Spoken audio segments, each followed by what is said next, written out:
I got my first freelance job, and I must say the experience is amazing. So it's amazing in the sense that I was just used to making tutorials about Divi, and every time I make a tutorial, I'll just jump into Divi and then start creating the tutorial. But in the real world, sometimes you can't start with the page builder when you're working on clients' websites. So this freelance job here is quite interesting because the brief specifically says this is going to be an investment company and it needs an investor's dashboard. Now, this dashboard is very, very important because when someone logs in, they need to see this dashboard. And the dashboard had to have specific information in it. So when I got the brief, at first I thought to myself, well, it's going to be a straightforward website. It's going to have, let's say, your usual landing page, your login pages, and then a bit of email automation, and maybe down the line, project management. So as I go deeper and deeper into this brief, I see that, oh my goodness, this specific investor's dashboard has quite a lot of work to do. In fact, let me show you what I mean. So I had to go into Figma to sort of design it all out so that at least we can see what goes where. So this is going to be pretty much hello, and this is the investor. And then here there's 4 categories. There's real estate, tourism, farming, and energy. Here they can make a payment towards whatever investment they want to invest in. And then, of course, there's a support button here. So the most important thing on this project is the transparency. So people need to be able to see what is happening in these investments as they're making payments, and pretty much overall the whole investment site.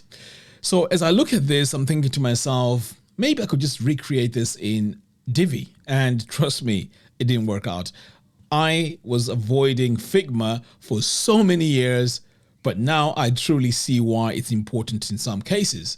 Of course, if you're designing a website from scratch and there isn't much to it, then you may not need Figma, but this had to be approved first. So what I've done so far is I've designed this as the first sort of like stage.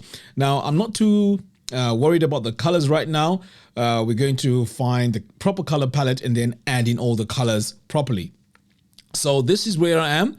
The second thing is I was thinking of how this data is going to be entered. So I might need to add some sort of APIs to pull all the payment data into the website itself from Stripe. Some of these areas, like for example, the investors, maybe the money raised, the capital, the remaining, or whatever it is, I think I'm going to be using advanced custom fields because then that can be entered manually. I know it's a lot of work, but at the moment, I'm not sure if I'll be able to do this because I'm thinking ahead now. And as you can imagine, let's say you have 500 investors. Will I be entering this information manually, or even if there was an admin to do it manually? I'm not sure. So that's going to be very, very interesting. But I'm going to be updating you throughout this process, letting you know how I'm getting on. So anyway, here the idea is this is the name, how much total investment has gone into this project, and then the number of projects, of course. So there's tourism here and energy. These are the ones that Pamela here is assigned to. On the bottom here, this is the actual investment for tourism. So as you can see, tourism here is activated. So this is a tourism investment option. On the bottom here, this is the percentage share, and these are the amounts that need to be paid, which is a total of 10,000, and so far 2,000 has been paid, and the total invested here you can see is 2,000. Over here, now this area here is very, very important because this is where the transparency is. So it needs to show the title deeds when they are ready to download, or even at least see it, bank statements. So the investor needs to be able to see the bank statements, the latest amounts and so on. And then, of course, the letters. This is where we have the shareholders agreements. We're going to have pretty much any sort of documentation, terms and conditions, or even anything that needs to be signed. That's where all the documents are. So the idea now is to turn this into an app as well, so that anyone who's an investor can access all this information on their app. So it is a massive, massive, massive project, and I can't wait to tackle it. It's very exciting.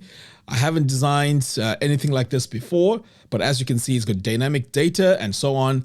And there's also going to be email marketing automation that's needed in order for this to work, because there's no way we'll be able to enter all this information here manually. So it's going to be very, very interesting. I'll keep you updated as I go through this journey. And I think that you, the community, are going to learn how to actually put this together. And just as a reminder, those of you that haven't signed up for Divi University, it's absolutely free. The link to that is in the video description below. I'll be sharing all the tips and tutorials on how to design websites using Divi 5. Divi has now developed into a really usable theme. So it is ready to be used, but of course I'll be showing you how to use it along the way. Anyway, guys, let me know what you think. Thank you very much for watching. I'll see you again in the next one. Take care.